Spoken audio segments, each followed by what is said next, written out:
got a couple of new things I'm eager to show, but visible progress has been a bit slower lately because I'm working on a couple of longer running things too.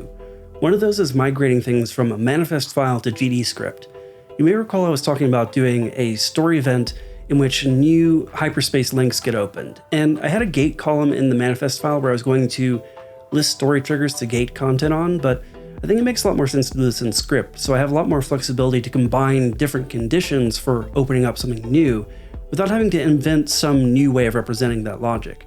Now when you accept a job, complete a job, or fail a job, it can call into a script to do anything from posting new jobs to blowing up a power plant and disturbing the economy, all with just a few lines of code.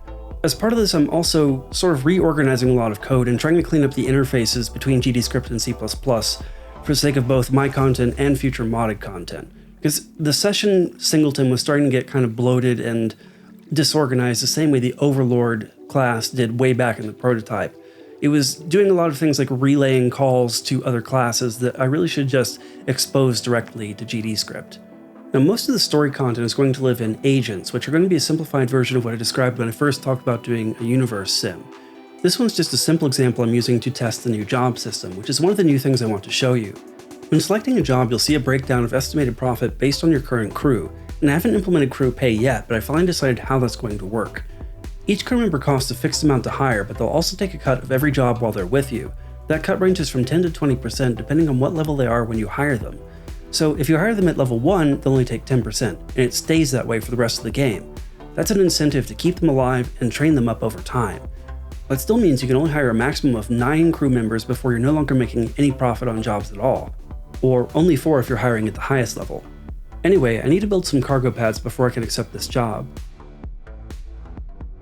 And once I do, it'll show up in the current jobs list.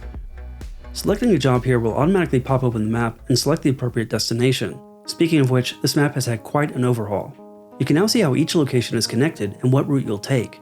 This could be important if, for instance, the news tells you there's heavy pirate activity between 2 systems.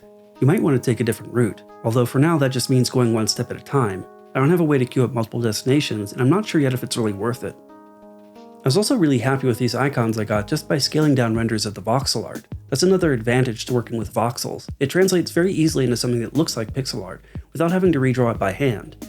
Now the other big thing I'm working on is once again revising the universe simulation. I know a lot of people think that I should scale this way back or drop it completely, but I get all kinds of comments, both for and against practically every major decision on this game. So in the end, I'm just going to make my decisions based on the game I want to play.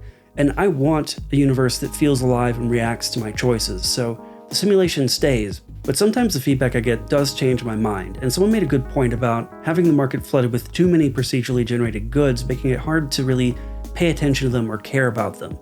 So I've taken a step back and really rethought how businesses will work once again.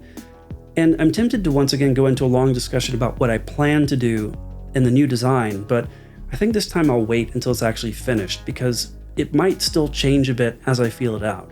So that's all I've got for this week. As always, it really helps me out if you hit the like button, spread the word, and subscribe if you haven't already. And of course, thanks for watching.